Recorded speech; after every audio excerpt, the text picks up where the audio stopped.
I spent 3 hours preparing the perfect Christmas Eve dinner. The pot roast, my specialty, simmered with carrots and potatoes, filling the house with the aroma of rosemary and thyme. The table was set with the good china, the set Edward and I had received for our wedding 53 years ago. 3 crystal glasses sparkled in the soft glow of candlelight. A small pine tree twinkled in the corner, adorned with ornaments collected over decades of Christmases past. Everything was perfect, except that I had set the table for 4, and my 3 children would be arriving without my beloved granddaughter Emily, currently somewhere in Europe, on the adventure we had secretly planned together. At precisely 6:30 p.m., the doorbell rang. I smoothed my best holiday sweater, dark green with subtle silver threading, and opened the door with a practiced smile. "Merry Christmas," I said, stepping back to allow them entry. Robert entered first, my oldest. At 53, his once dark hair was now streaked with gray, his face etched with lines I didn't recognize. Susan followed, still in her doctor's coat, as if she couldn't spare the time to change for family dinner. David, my youngest, came last, looking uncomfortable and avoiding my eyes. No one carried gifts. No one returned my greeting. "Something smells good, Mom," David offered weakly. "Pot roast," I replied, the smile still fixed on my face though it felt increasingly brittle. "Your father's favorite. I thought we could honor the tradition." Robert cleared his throat.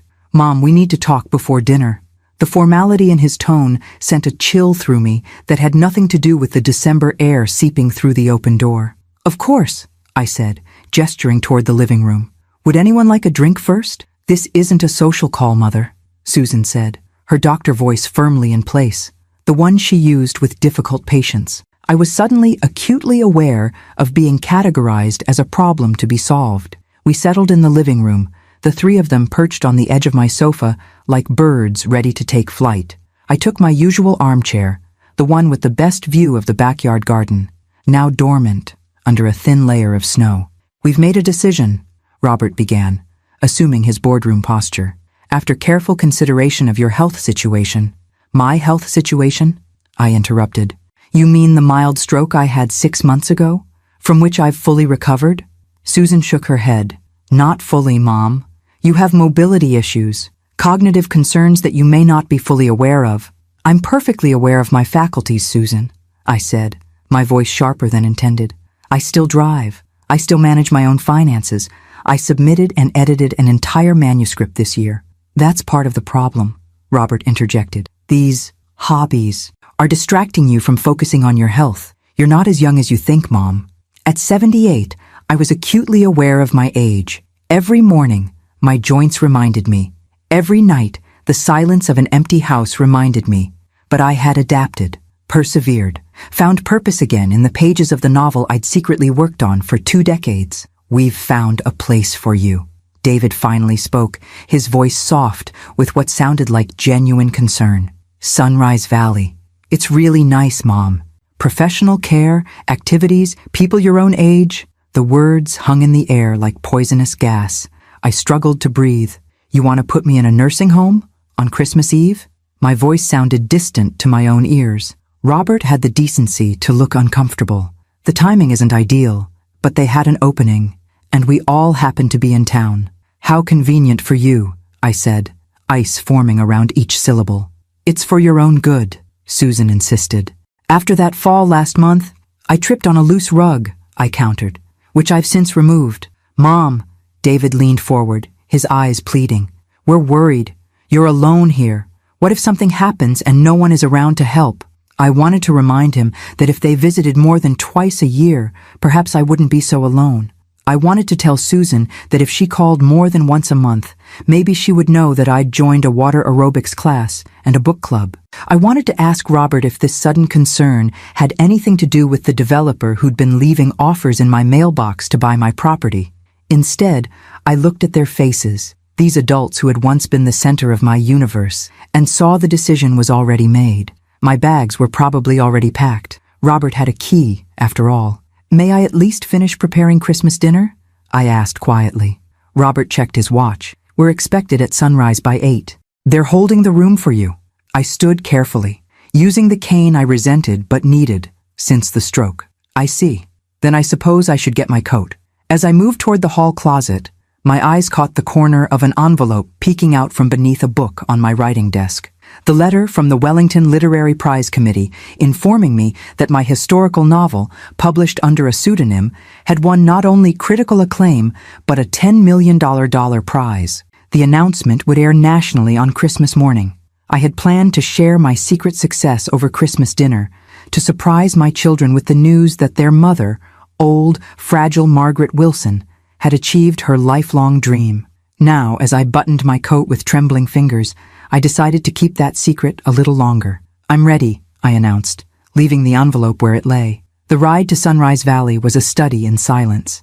I sat in the back seat of Robert's luxury sedan, watching Christmas decorations blur past the window, each twinkling light another step away from the home I'd thought I would die in someday.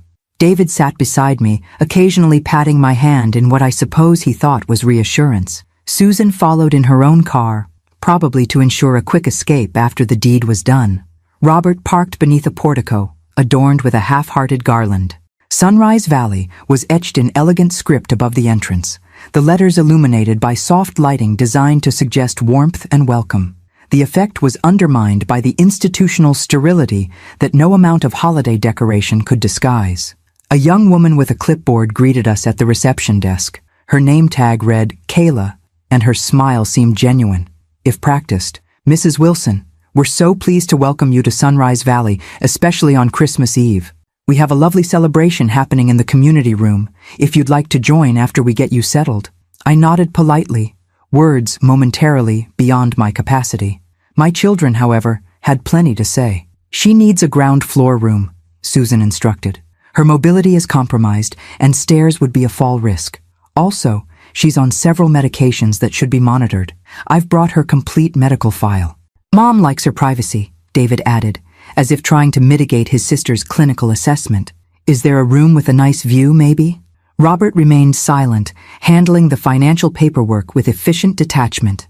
I stood slightly apart from this transaction, my life being arranged without my input. Through a set of double doors, I could see elderly residents gathered around a television, some wearing Santa hats, others dozing in wheelchairs. Was this to be my new tribe? These strangers united only by the fact that their families, like mine, had decided they were too inconvenient to keep at home. Kayla led us down a beige hallway to room 117. "One of our nicest singles," she chirped, unlocking the door with a key card she then handed to me. "Mrs. Wilson, this is yours. Don't lose it now." Her tone, slightly too loud and painfully patronizing, made me wince. I'd been a university professor for 30 years. I'd lectured halls of hundreds, published academic papers, and now, secretly, written a novel worthy of the Wellington Prize. Yet here I was, being spoken to like a slightly dim child. The room was clean, impersonal, and depressing. A single bed with a bland blue coverlet, a dresser, a television mounted on the wall, a small bathroom with safety rails that reminded me of my supposedly precarious mortality. Someone had placed a small poinsettia on the windowsill, the only acknowledgement that tonight families across the country were gathering in love and celebration while I was being discarded like outdated furniture. Robert placed my hastily packed suitcases by the dresser. "The staff will help you unpack tomorrow," he said, not meeting my eyes. Susan was examining the bathroom. "The shower setup is good," she called out. "Much safer than your old clawfoot tub at home." David sat beside me on the bed, the mattress sagging beneath our combined weight. "It's just until you're stronger, Mom," he said quietly. "We want you to be safe." I looked at my youngest, the sensitive boy who'd become a distracted man. "Is that what you tell yourselves? That this is about my safety?" He flinched, and I immediately regretted my sharpness. This wasn't entirely David's doing. Robert had always been the ringleader, Susan his reliable second. David just followed, as he had since childhood. "We should let you get settled," Robert announced, checking his watch again, a nervous habit when he felt uncomfortable. "They're serving dinner in the dining room soon." The goodbyes were mercifully brief. Awkward hugs, promises to visit soon, assurances that I'd come to love it here. Then they were gone, leaving behind the lingering scent of Susan's expensive perfume and the hollow echo of the closing door. I sat motionless on the edge of the bed, listening to the unfamiliar sounds of my new reality. Distant televisions, a medication cart squeaking down the hall, someone coughing in a nearby room. My carefully prepared pot roast would be cooling on the stove in my empty house. The good china would remain unused. The carefully wrapped gifts for my children would sit beneath the tree, unopened. Tears pressed hot behind my eyelids, but I refused to release them. I hadn't cried when Edward died 5 years ago, standing strong for my children. I hadn't cried when the doctor confirmed the stroke, focusing instead on recovery. I wouldn't cry now, abandoned on Christmas Eve. Instead, I methodically unpacked one suitcase, arranging toiletries in the small bathroom, placing the framed photo of Emily on the nightstand, hanging my robe on the back of the door. Small acts of ordinary life that somehow made this sterile room minutely more mine. When a staff member knocked, announcing dinner was being served, I declined politely. Food was beyond me tonight. Instead, I changed into my nightgown, took my evening medications, and slipped beneath unfamiliar sheets. Tomorrow was Christmas. Tomorrow, the nation would learn about Margaret Wilson, the septuagenarian first-time novelist who'd captured the Wellington Prize. Tomorrow, my children would turn on their televisions and discover what they had thrown away. The thought brought me no joy, only a hollow ache where family love should have been.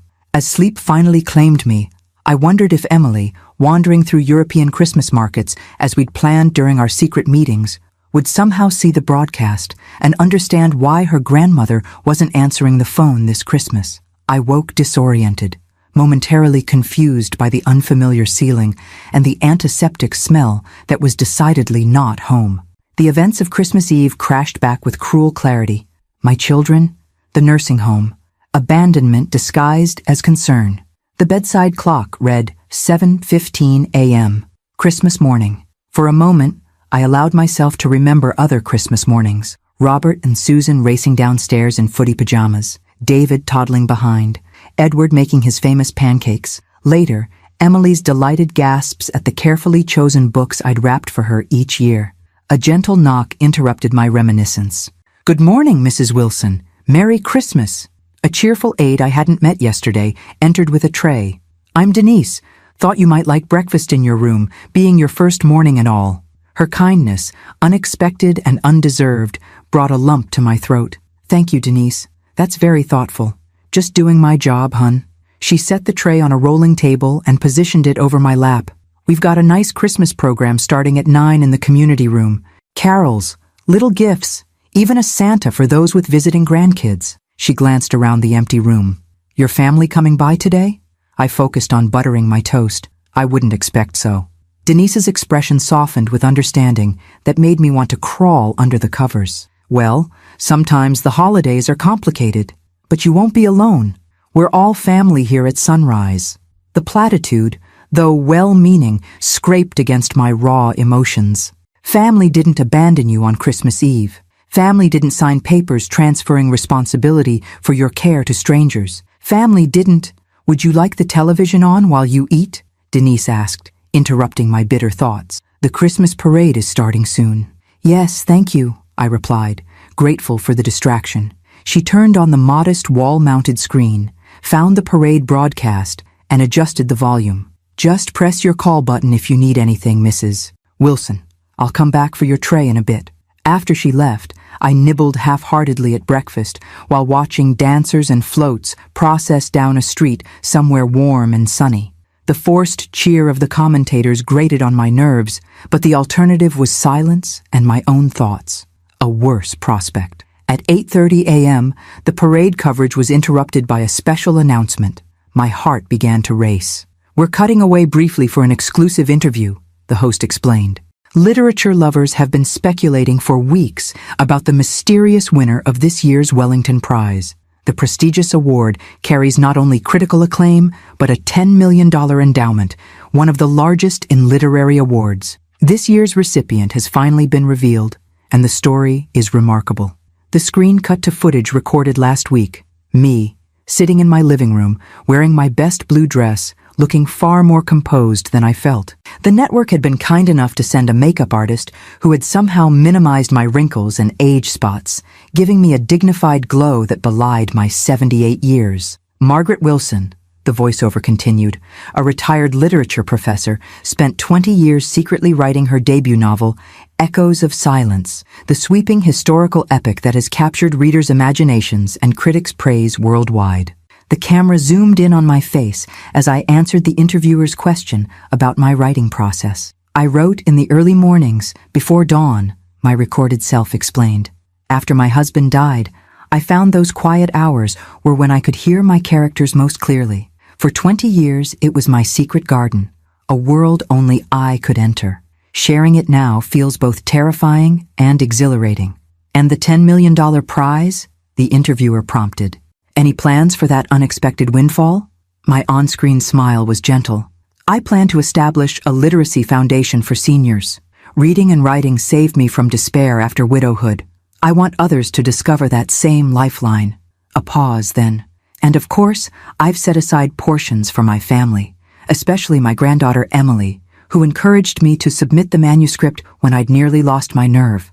I turned off the television, my hands trembling slightly. By now, my children would be seeing this broadcast. Robert, who habitually watched morning news with his coffee. Susan, who kept a television in her kitchen for background noise while preparing breakfast for her family.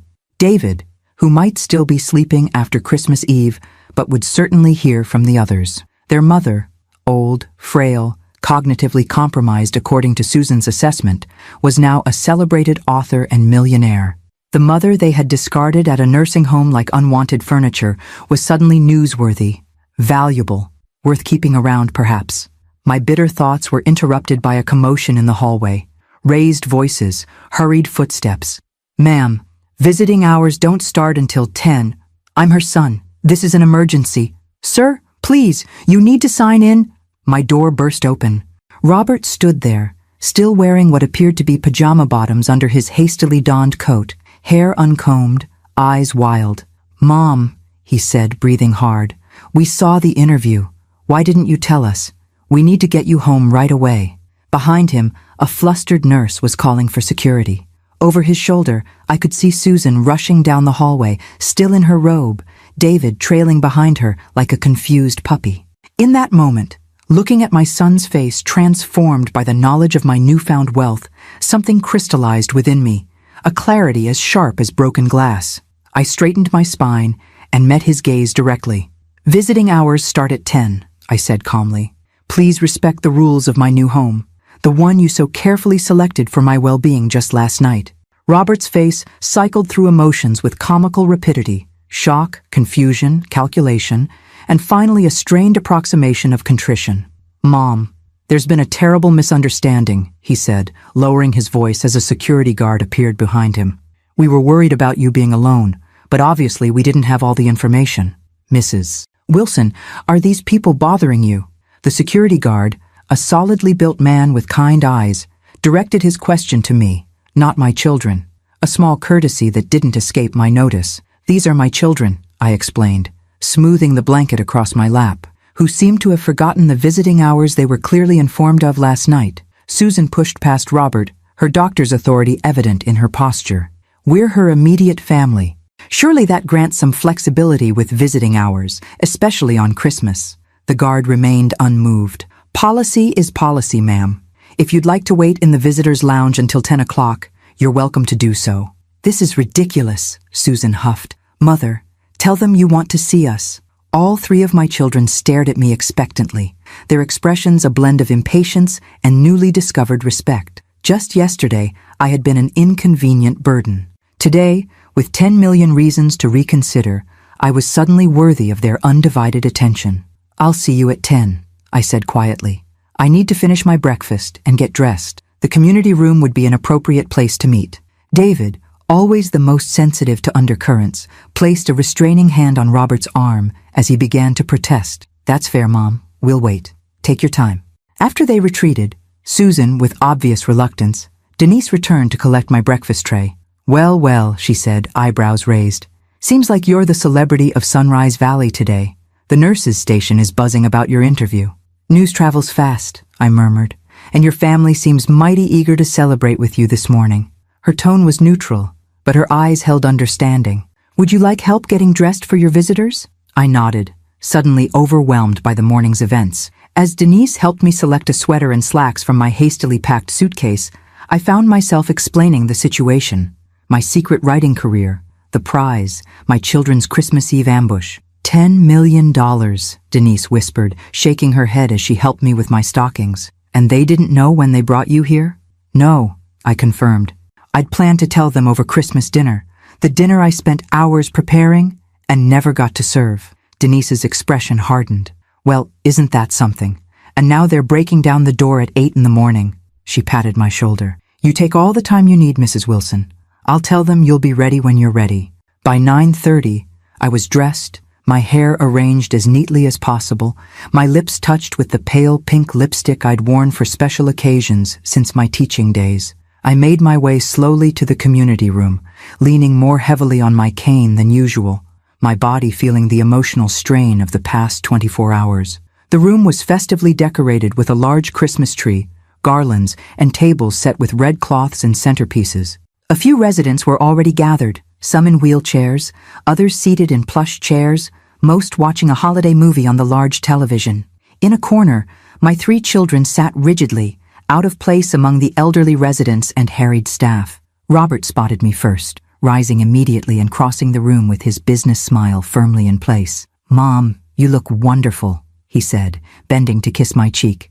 "Merry Christmas." Susan and David followed, offering their own greetings with newfound warmth. I accepted their kisses and allowed David to help me into a comfortable chair, positioning myself strategically so they were forced to sit facing me, the Christmas tree twinkling accusingly behind them. "I suppose congratulations are in order," Susan began, her voice pitched for privacy despite the open room.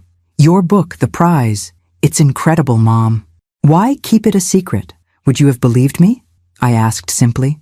"A 78-year-old woman writing a historical novel worthy of the Wellington Prize? You barely believe I can live independently, despite all evidence to the contrary." My directness created an uncomfortable silence. David broke it first. "We were wrong," he said quietly, "about bringing you here. It was a mistake, and we're sorry." Robert nodded vigorously. "Absolutely. A terrible error in judgment. We should take you home immediately." I studied my oldest son, noting the calculation behind his contrition. And if there had been no prize money? If I were just your aging mother who wrote a book nobody read? Would it still have been a mistake? Robert shifted uncomfortably. "Mom, that's not fair. We were concerned about your health." "My health hasn't changed since yesterday," I interrupted. "Only my bank account has." Another silence fell, heavier than the first. Around us, Christmas music played softly, a cruel counterpoint to our fractured family tableau. An elderly man in a wheelchair was helped to a nearby table by an aide, his trembling hands clutching a brightly wrapped package. Someone, at least, had family who remembered him with a gift. "The money isn't important," Susan tried, her doctor's composure cracking slightly. "We just want you home, where you belong." "Do I belong there?" I asked, genuine curiosity in my voice. "Last night you were quite convinced I belonged here." The strained silence that followed my question was broken by a deep voice behind me. "Excuse me, are you Margaret Wilson? The Margaret Wilson?" I turned to find an elderly gentleman standing there, tall despite a slight stoop, with silver hair and intelligent blue eyes behind wire-framed glasses. He wore a cardigan over a crisp button-down shirt, dressed for Christmas, not like a man who'd been discarded. "I am," I replied cautiously. His face lit up with genuine excitement. "I thought so. I saw your interview this morning. I'm Daniel Morris. I was senior fiction editor at Harper & Row before retirement." He extended a hand, which I took. His grip was warm and firm. "Your novel is extraordinary. The committee made the right choice." "You've read it?" I couldn't hide my surprise. "Twice," he confirmed. "I requested an advance copy when the shortlist was announced. The way you handled the immigrant experience during the labor movement, masterful, reminded me of Doctorow at his best, but with a distinctly feminine perspective. For the first time since arriving at Sunrise Valley, I felt a spark of genuine pleasure. Not the bitter satisfaction of seeing my children squirm, but the pure joy of discussing my work with someone who truly understood it.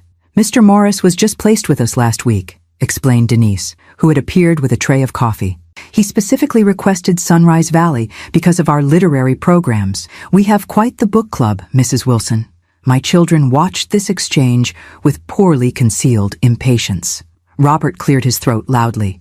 Mom, we should really discuss getting you home. Today, preferably. I'm sure they'll need your room for another patient. Daniel raised an elegant eyebrow. Leaving so soon? That would be a tremendous loss for our book club. He turned to me with a conspiratorial smile.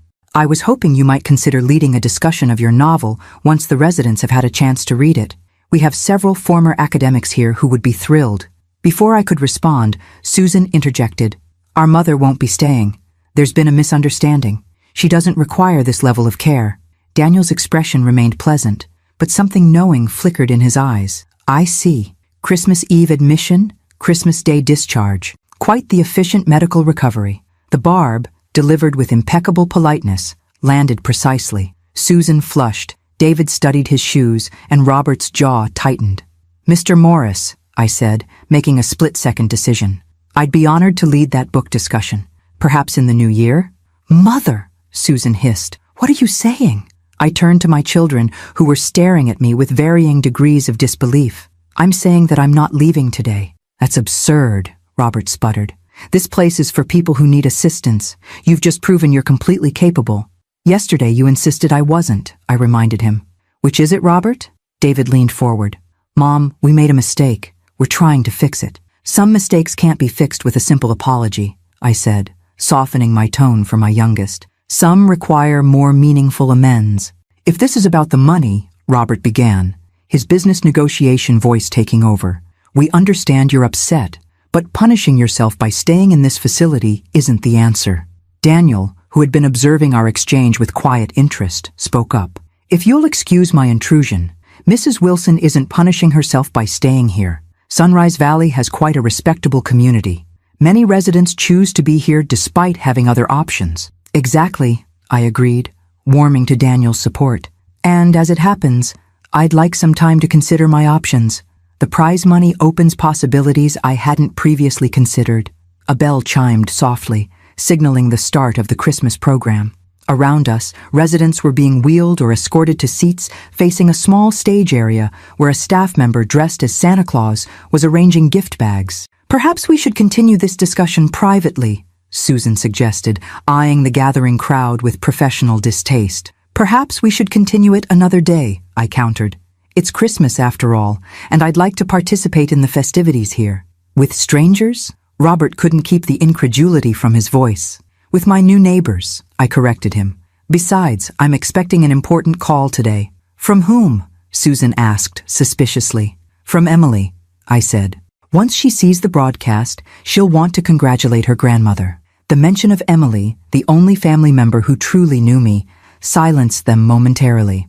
Emily, who had spent countless hours listening to me read early drafts. Emily, who had researched literary agents and submission guidelines. Emily, who had believed in me when no one else even knew there was something to believe in.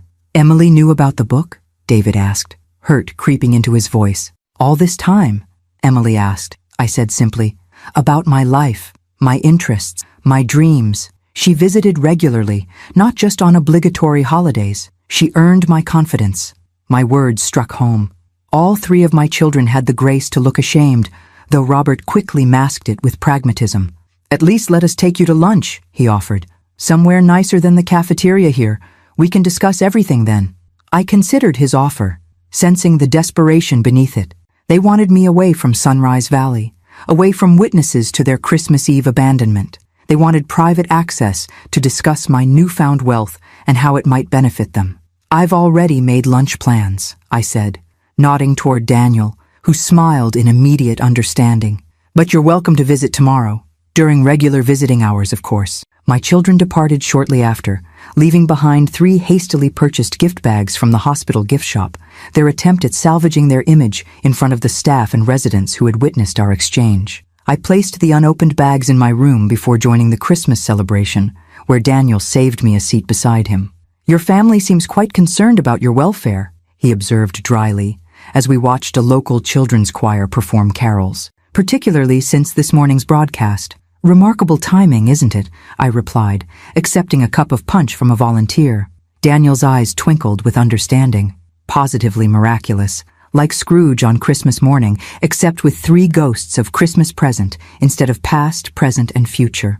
His literary reference made me laugh. A genuine laugh, the first since arriving at Sunrise Valley.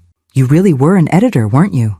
43 years at Harper & Row, then HarperCollins after the merger, he confirmed. Retired 8 years ago when reading manuscripts began requiring 3 different pairs of glasses. Now I only read for pleasure.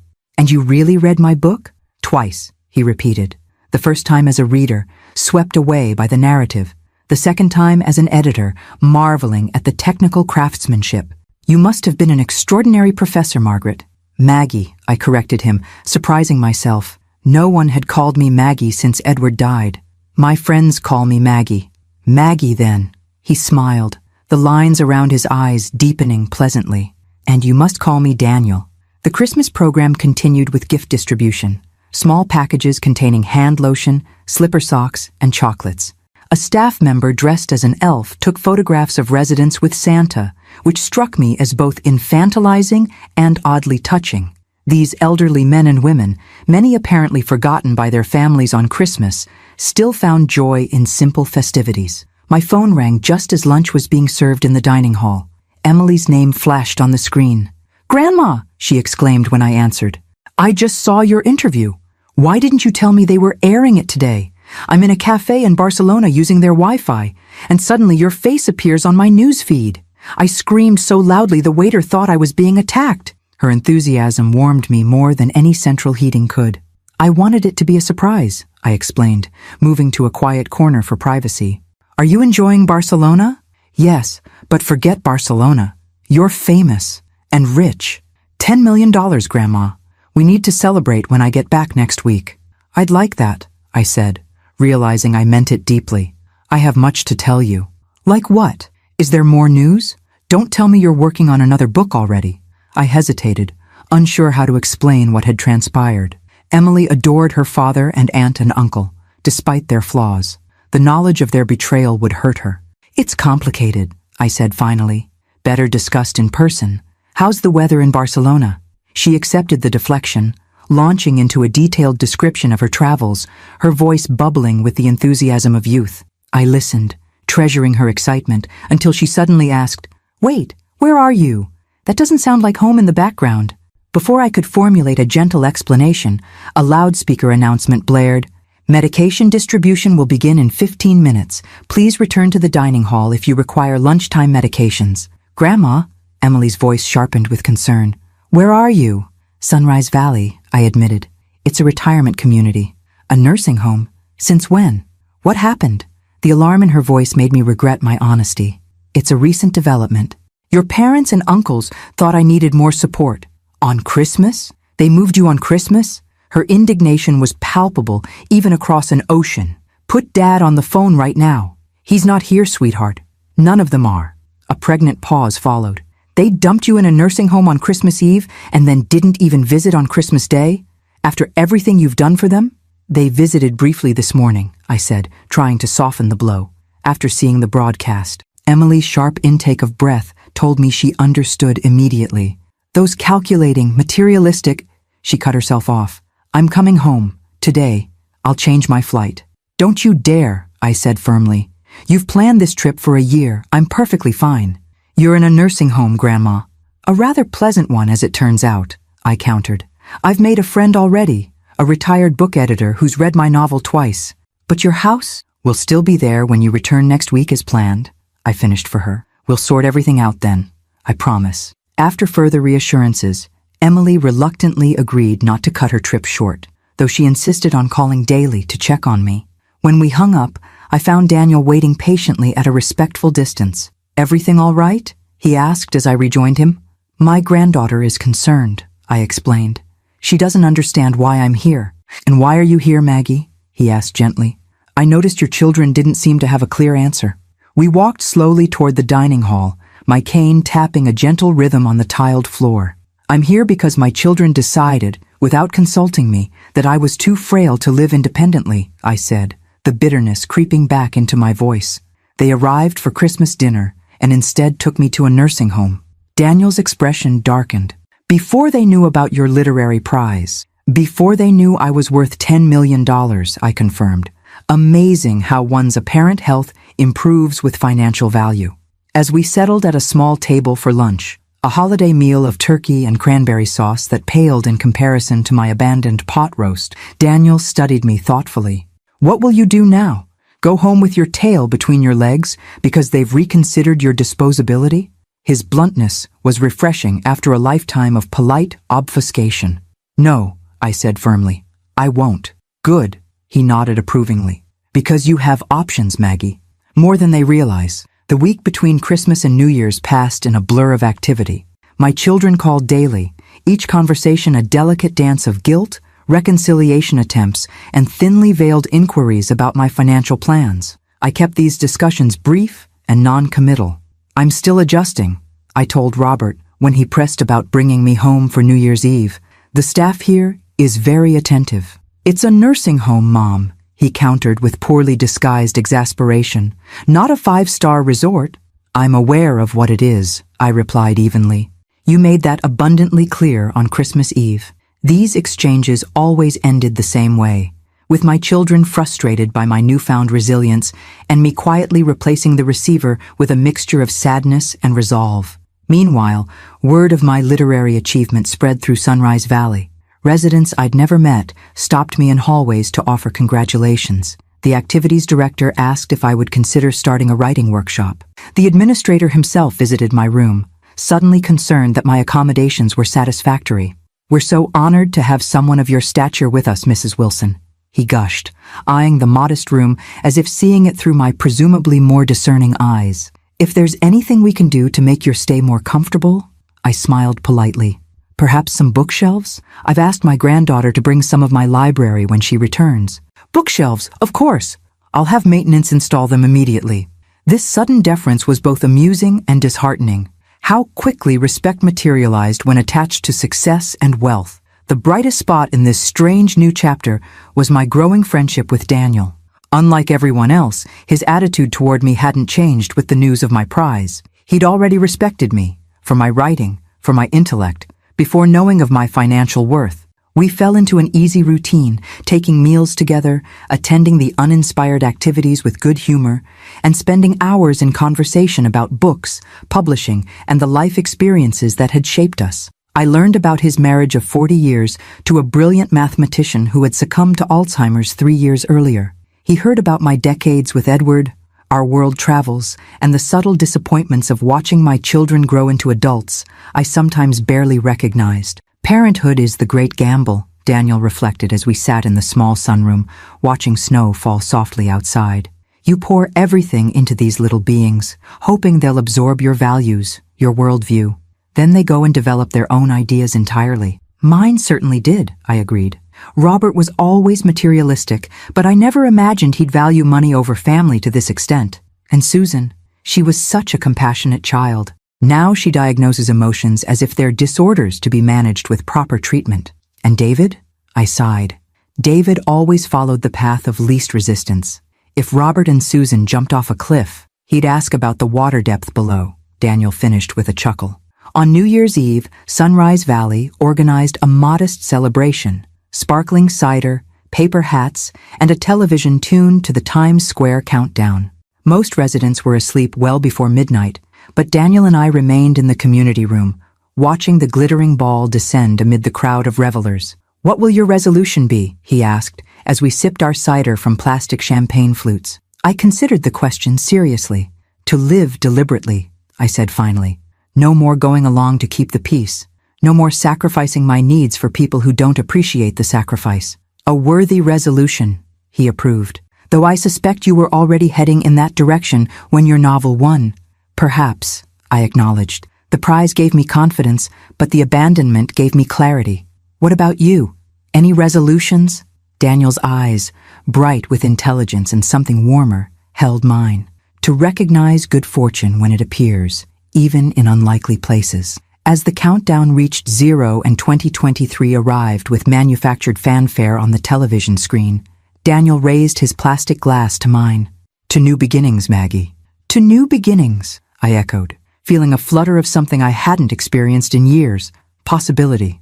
Emily returned on January 2nd, bursting into my room at Sunrise Valley like a whirlwind of righteous indignation. She embraced me fiercely before pulling back to examine me, as if expecting to find visible damage from my children's betrayal. "You look good, Grandma," she said, sounding almost disappointed not to find me in worse condition to fuel her anger. "But you shouldn't be here." "It's not so bad," I assured her, gesturing for her to sit. "I've made friends. Dad says you refuse to come home. Is that true?" I nodded, studying my granddaughter's face. So young, so certain that every problem has a clear solution. "I'm not ready yet. Because you're punishing them," she deduced, "making them suffer for what they did." "Is that what your father told you?" Emily shook her head. "He gave me some nonsense about you being confused and suddenly attached to this place. I know better." She took my hands in hers. "What they did was horrible, unforgivable even. But this isn't the answer, Grandma. You can't live in a nursing home to spite them." "I'm not staying to spite them," I said carefully. "I'm staying because I need time to decide what I want, not what your father wants, or your aunt, or your uncle, or even you. For the first time in decades, I have the freedom to choose my own path." Emily's expression softened as she processed my words. At 22, she was still young enough to believe in absolute solutions, but mature enough to recognize the complexity of human emotions. "So what do you want?" she asked finally. "Surely not to live in this place forever." "No, not forever," I agreed, gazing around the small room that had begun to accumulate personal touches. The bookshelves now installed and partially filled, photos arranged on the dresser, the colorful throw from home brightening the institutional bedspread. "But for now, it serves a purpose, which is time, space to think, distance from people who see me as either a burden or a lottery ticket." Emily winced at the harshness of my assessment, but didn't argue. Instead, she reached for her bag and pulled out a thick manila envelope. "Speaking of lottery tickets, this came to the house, from your publisher." I opened the envelope to find royalty statements, press clippings, and most significantly, a check for the first installment of my prize money. The figure, $3 million, the first of 3 annual payments, seemed almost abstract, the zeros marching across the paper in neat formation. "That's a lot of money, Grandma," Emily said quietly. "Yes," I agreed. "Life-changing money. What will you do with it?" I slipped the check back into its envelope. "Some will go to the literacy foundation I mentioned in the interview. Some will be invested for the future, and some—" I hesitated, then decided on honesty. "Some will go to you." Her eyes widened. "Me? But I didn't do anything." "You believed in me," I said simply, "when I needed it most." Emily's eyes filled with tears. "I just read your pages and told you they were good, because they were good. You were the only one who bothered to ask what I was working on in those early morning hours, the only one who noticed I had a life beyond being your grandmother." She brushed away a tear, embarrassed by the emotion. "Mom and Dad should have noticed too." "Perhaps," I acknowledged, "but people often see what they expect to see. They expected an aging widow filling her time with harmless scribbling. They couldn't envision a woman reinventing herself at 78. Our conversation was interrupted by a gentle knock. Daniel stood in the doorway, looking apologetic. "I'm sorry to intrude," he said. "I didn't realize you had company." "Not at all," I said, waving him in. "Daniel, this is my granddaughter, Emily. Emily, this is Daniel Morris, former senior editor at Harper & Row and my first friend here at Sunrise Valley." Emily's literary background immediately engaged with this information. "Harper & Row? Did you work with Barbara Kingsolver? Louise Erdrich?" Daniel's face lit up with delight at her knowledge. "Indeed I did. Brilliant women, both of them. Your grandmother's work reminds me of them. That same clear-eyed perspective on history, the attention to how large events affect individual lives." As they launched into an animated discussion about publishing, I observed my granddaughter, her intelligence, her enthusiasm, her genuine interest in others. Unlike her father, aunt, and uncle, Emily had inherited not just my features, but my curiosity about the world beyond herself. Watching her interact with Daniel, I felt a swell of pride, untainted by the disappointment that colored my feelings toward her father and his siblings. Eventually, our conversation turned to practical matters. Emily had brought clothes and personal items from my house, along with a disturbing revelation. "Dad's been meeting with real estate agents," she confided, when Daniel excused himself to give us privacy. "I overheard him on the phone discussing market value and potential upgrades to maximize sale price." Though I'd suspected as much, the confirmation still stung. The house isn't his to sell, I reminded her. It's in my name. He seems to think you'll sign it over, Emily said hesitantly. He told the agent you're amenable to downsizing given your health situation. A cold anger settled in my chest, not the hot flash of indignation that had sustained me through the initial betrayal, but something deeper and more resolved. Robert had always been presumptuous, but this level of entitlement, planning to sell my home while I sat in a nursing home, crossed a line I hadn't known existed until now. I need to speak with a lawyer, I said, thinking aloud, and a financial advisor, someone independent with no connection to your father. Emily nodded. I can help with that. One of my professors practiced elder law before teaching. She might have recommendations. The next week was a flurry of discreet meetings in the private dining room at Sunrise Valley, which the administrator was only too happy to make available for the distinguished Mrs. Wilson. My newly acquired status as a wealthy, award-winning author opened doors that would have remained firmly closed to an ordinary resident. George Patel, the financial advisor recommended by Emily's professor, reviewed my assets with professional thoroughness. The house, worth considerably more than I'd realized in the current market, Edward's life insurance and our modest investments, my pension, and now the prize money and anticipated royalties. You're in an enviable financial position, Mrs. Wilson, he concluded, organizing his papers meticulously, particularly with the prize money. The question is, what do you want to do with it? Secure my independence, I said without hesitation, and ensure that no one can make decisions for me again without my consent. George nodded approvingly. A trust might be appropriate. We can structure it to support your needs while protecting your assets from undue influence. Meredith Jacobson, the elder law attorney who joined our second meeting, was a formidable woman in her 60s with a no-nonsense demeanor and a clear passion for protecting her clients. What your children did was reprehensible, she stated bluntly after hearing my story, but unfortunately, not uncommon. Adult children often make unilateral decisions about their parents' care, particularly when financial interests align with those decisions. They had no legal right to place me here, I confirmed, seeking clarity. None whatsoever, Meredith agreed. You're fully competent, you have no guardian or conservator, and the mild stroke in your medical history doesn't remotely justify institutional care without your consent. The validation was surprisingly emotional. For a moment, I couldn't speak past the tightness in my throat. The question now, Meredith continued gently, is what you want going forward. Do you want to return to your home, find a new living situation, or perhaps stay here temporarily while you consider options? In the soft glow of early February sunlight, I sat on a bench in Sunrise Valley's small garden, watching a cardinal flit between snow-dusted branches. Daniel occupied the space beside me, our shoulders nearly touching, a comfortable silence between us as we contemplated the winter landscape. 6 weeks had passed since my children had abandoned me here. 6 transformative weeks of legal consultations, financial planning, and deep personal reflection. Meredith had helped me establish a comprehensive living trust, healthcare directive, and power of attorney that named Emily, not her father or aunt or uncle, as my representative should I become truly incapacitated. George had structured my newfound wealth to support both my needs and the literacy foundation I was establishing. The preliminary paperwork for the Margaret Wilson Foundation for Literary Arts was now proceeding through the necessary legal channels. Penny for your thoughts, Daniel said, breaking our companionable silence. I smiled. I believe they're worth considerably more these days. Touché, he chuckled. Let me rephrase. Would you care to share what's occupying that prize-winning mind of yours this morning?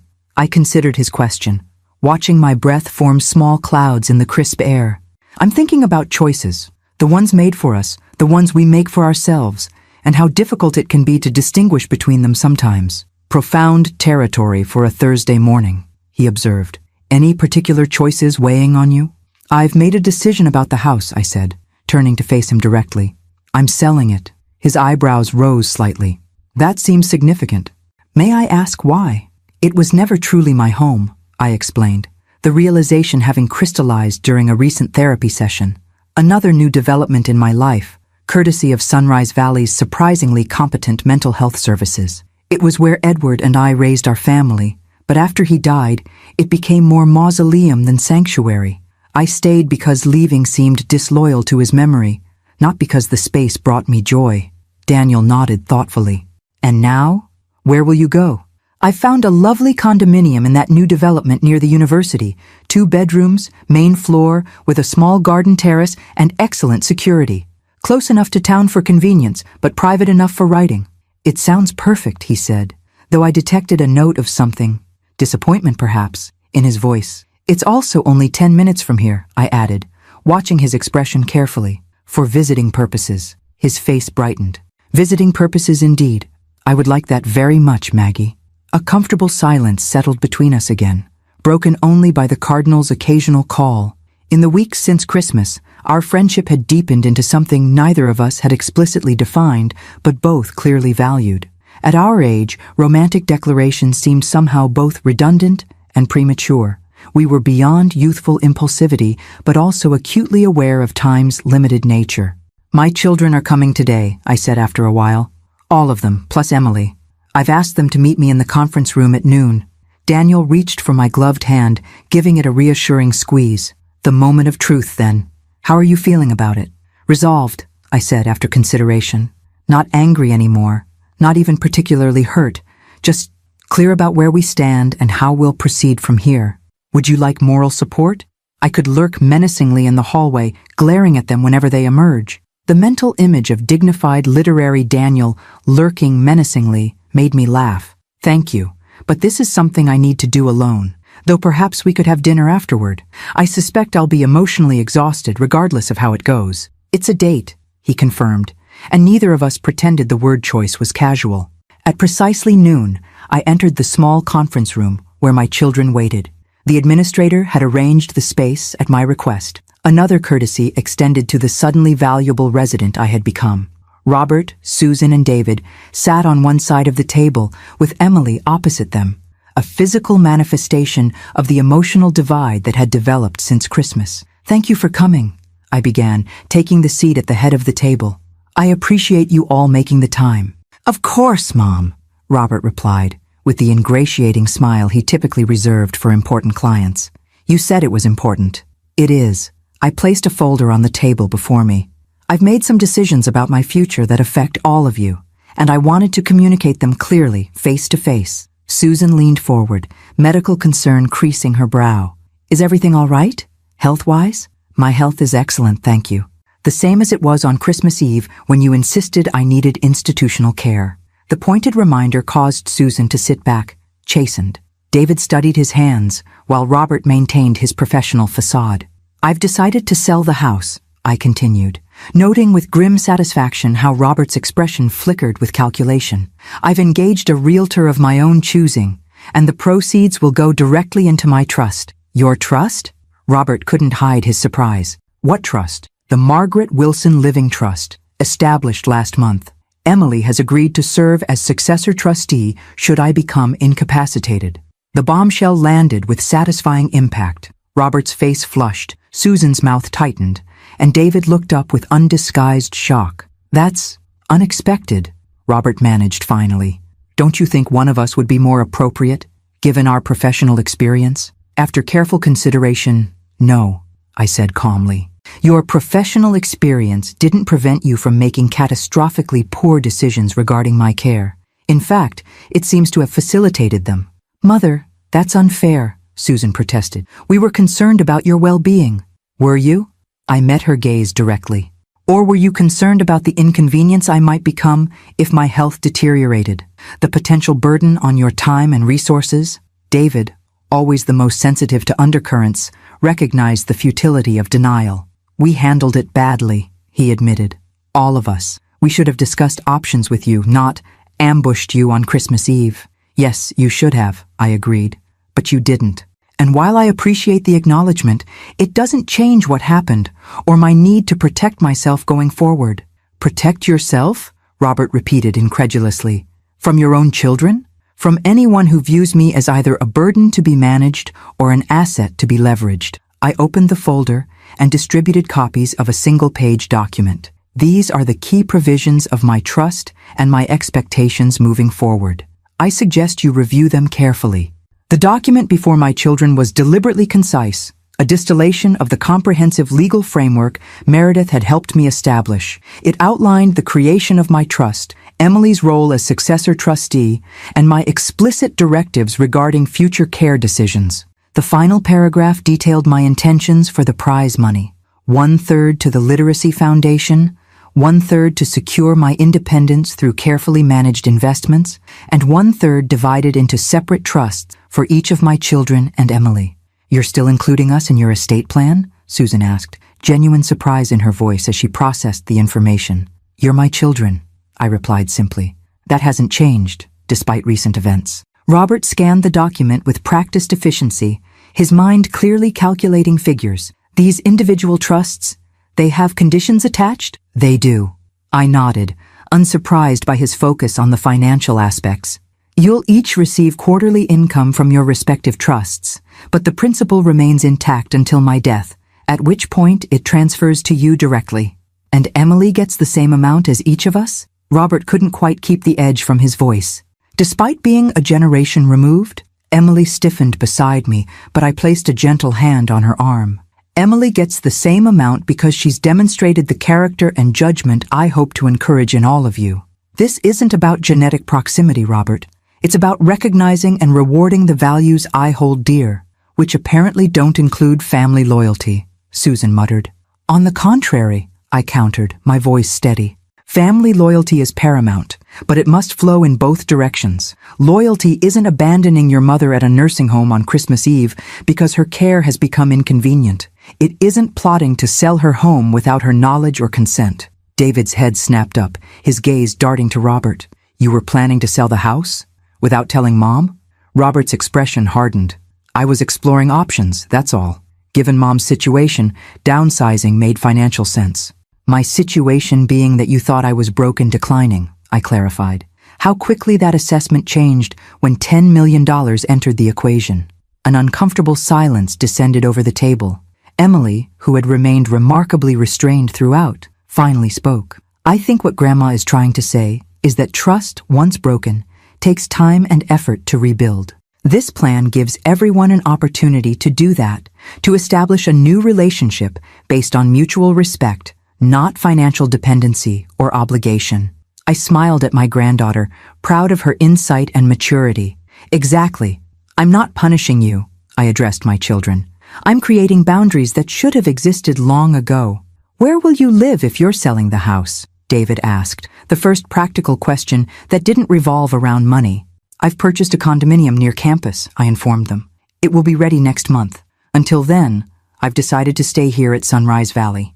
"By choice?" Susan seemed unable to comprehend this decision. "But you don't need this level of care. You said so yourself." "I'm not staying for the care," I explained. "I'm staying because I've found a community here. People who value me for my mind and spirit, not for what I can provide or what I might cost them." I didn't mention Daniel specifically, though Emily's knowing smile suggested she had observed more than I'd realized during her frequent visits.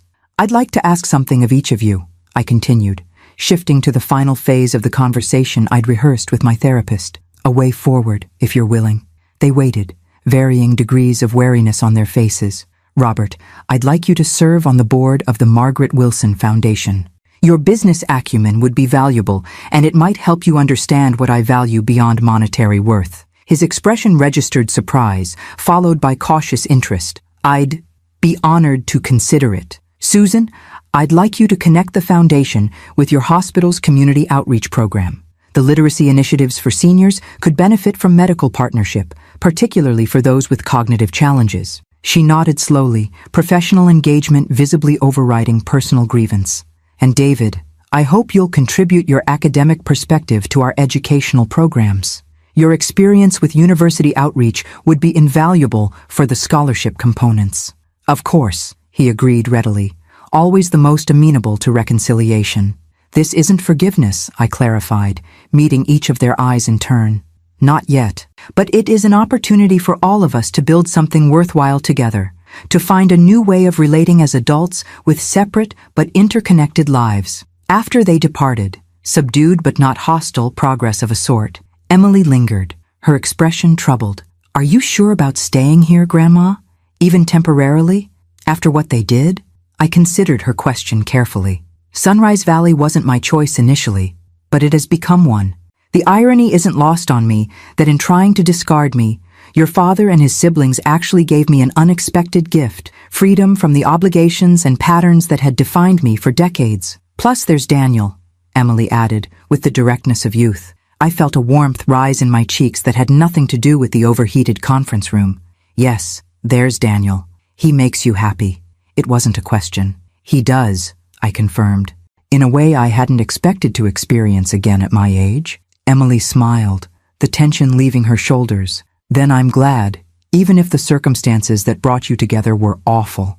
Life rarely delivers its gifts in expected packaging, I observed. Sometimes the most valuable presents arrive looking like disasters. Later that evening, as Daniel and I shared dinner in the private dining room, a courtesy extended by the increasingly solicitous administrator, I recounted the meeting with my children. Not quite the dramatic confrontation one might expect, Daniel remarked, his eyes twinkling. No disinheritance, no melodramatic pronouncements, rather civilized, all things considered. Disappointingly so, perhaps. From a narrative standpoint, I agreed with a smile.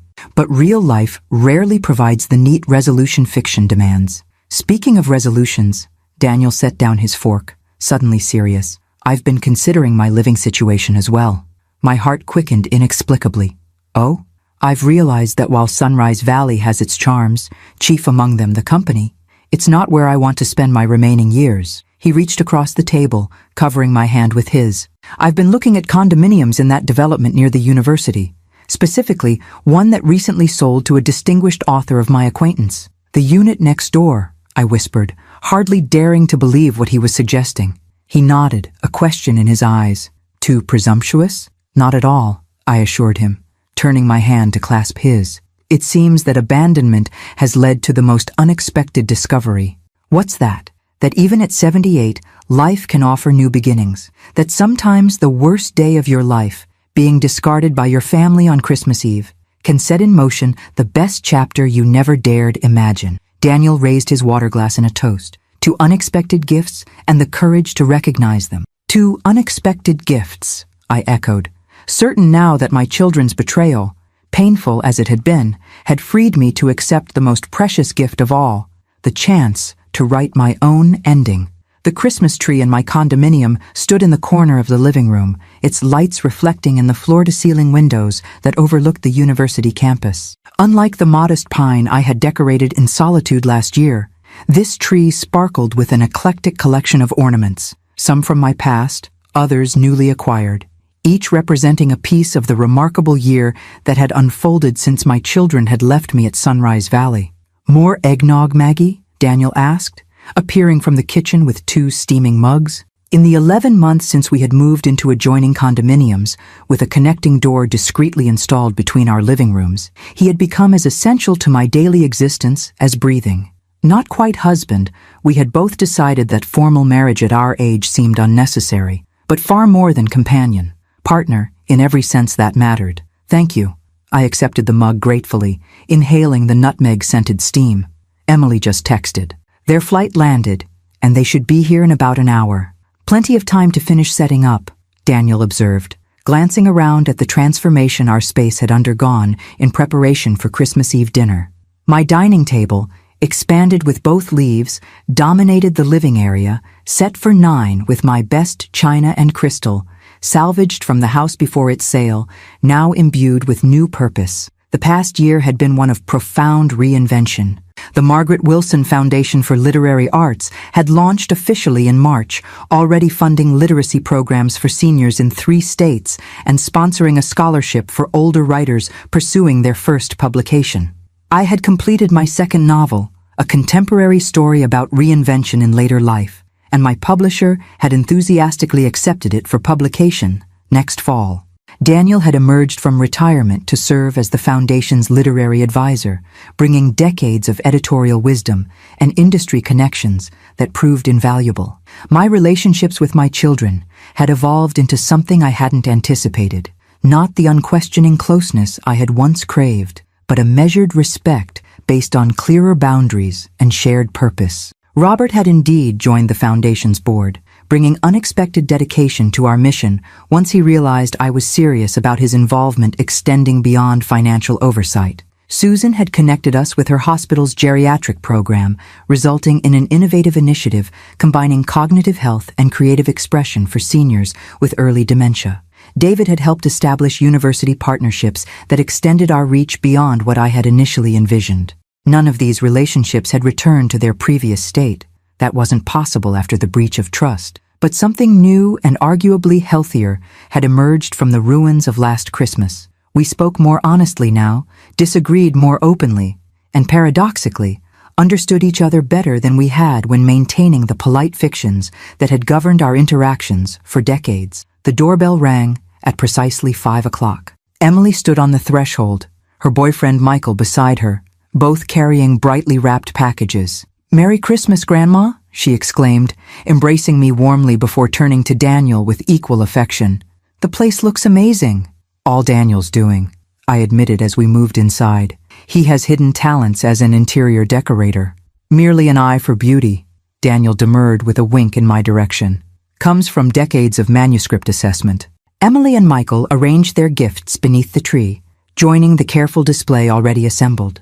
This year, unlike last, there would be thoughtful exchanges. Not the hastily purchased gift shop items my children had offered in embarrassment, but selections chosen with genuine consideration.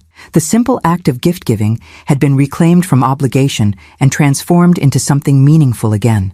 My phone chimed with a text from Susan, running 15 minutes late. Thomas had a last-minute patient. Sorry. Thomas, Susan's husband and a pediatric surgeon, had been the most genuinely apologetic of the extended family after last year's debacle, having been unaware of the plan to move me to Sunrise Valley until it was already executed.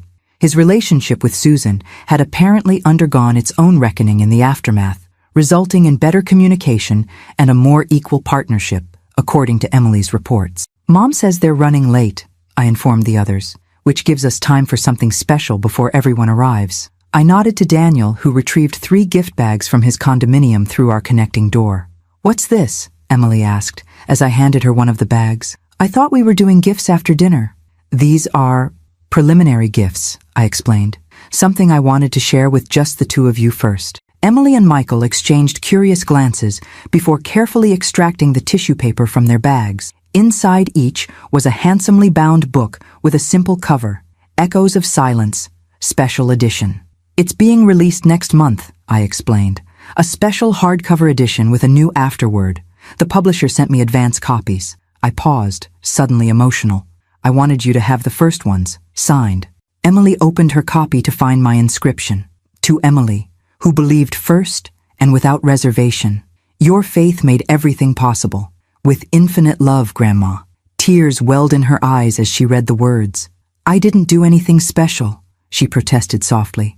"I just read your pages. You saw me," I corrected her, "when no one else bothered to look. That made all the difference." The doorbell rang again, heralding the arrival of David and his wife Laura. They entered with the slightly tentative air that still characterized our interactions, a carefulness born of regret and the ongoing work of rebuilding trust. "Merry Christmas, Mom," David offered, embracing me with genuine warmth. "The new place looks wonderful. Thank you for having us," Laura added, her sincerity evident. Of all my children's spouses, she had been the most mortified by last year's events, having been told only after the fact what had transpired. Robert and his wife Cynthia arrived next, followed shortly by Susan and Thomas. As everyone settled in the living room with glasses of wine or eggnog, I observed the gathering with a sense of surreality. 1 year ago tonight, these same people, minus Daniel, had orchestrated my removal to Sunrise Valley with clinical efficiency.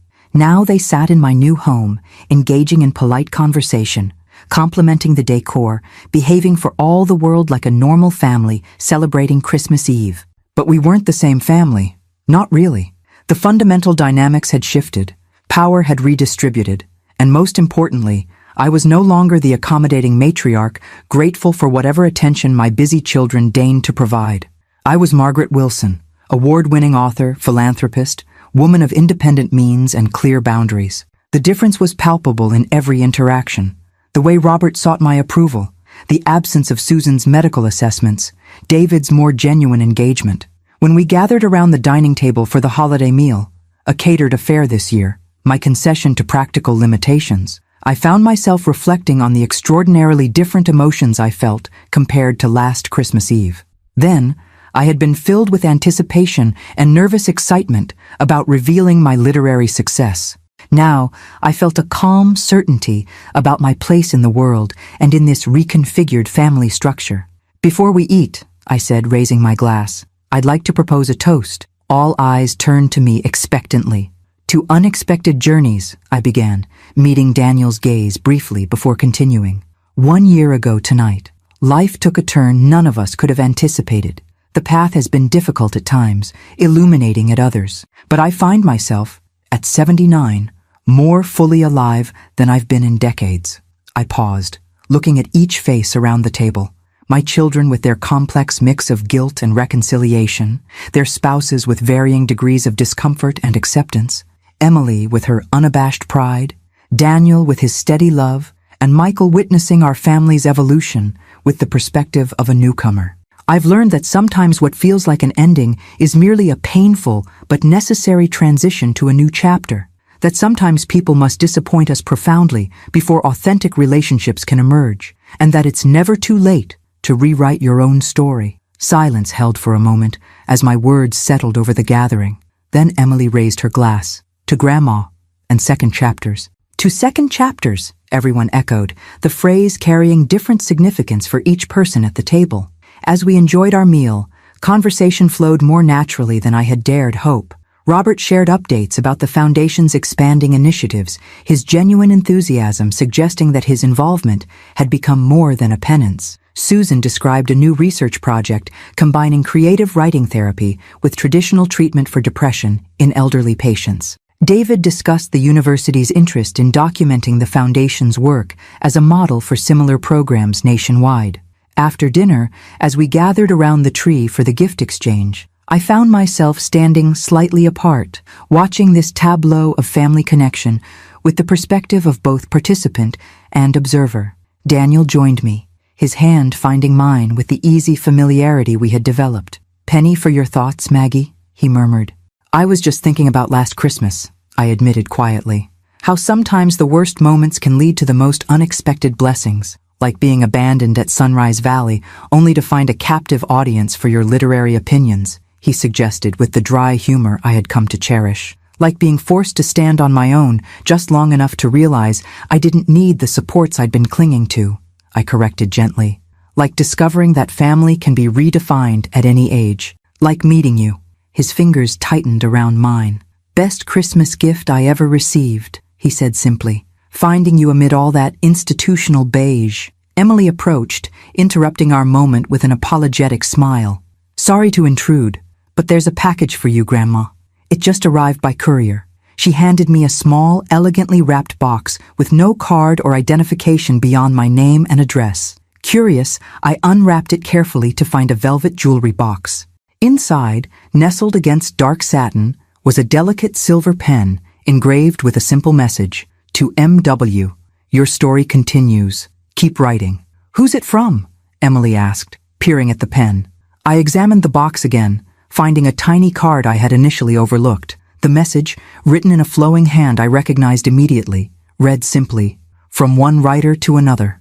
With admiration, J.R." "Julia Reed," I breathed, understanding dawning. My publisher had mentioned that the renowned author had selected Echoes of Silence for her prestigious book club, but I had no idea she had taken a personal interest. "The Julia Reed?" Daniel asked, impressed. "She never sends personal gifts to other authors. She's famously reclusive." "Apparently, she's made an exception," I said, touched beyond words by this gesture of professional recognition from an author I had long admired. As I carefully returned the pen to its box, I was struck by the perfect symmetry of the moment. 1 year ago, I had sat alone in a sterile room at Sunrise Valley, abandoned by family, my carefully prepared Christmas dinner uneaten, my planned revelation of literary success thwarted. Tonight, I stood in a home of my choosing, surrounded by family relationships in various stages of repair, my success not just revealed but celebrated, with a token of professional recognition from a literary idol in my hands. The path between those 2 Christmas Eves had been neither straight nor easy, but as I rejoined the gathering, Daniel's steady presence beside me, I felt profound gratitude for the journey. My children had given me what they'd claimed was for my own good that night, institutional care I didn't need or want. But life, with its infinite capacity for irony and redemption, had transformed their abandonment into the unexpected gift of genuine independence, creative fulfillment, and even late-life love. As Emily called everyone to attention for a group photo in front of the tree, I took my place in the center, Daniel beside me, my family arranged around us in their new configuration. Not perfect, not without its fault lines and fragilities, but real in a way it had never been before. "Everyone say Merry Christmas," Emily directed, raising her camera. "Merry Christmas," we chorused, and as the flash captured the moment, I thought, yes, it truly is. It truly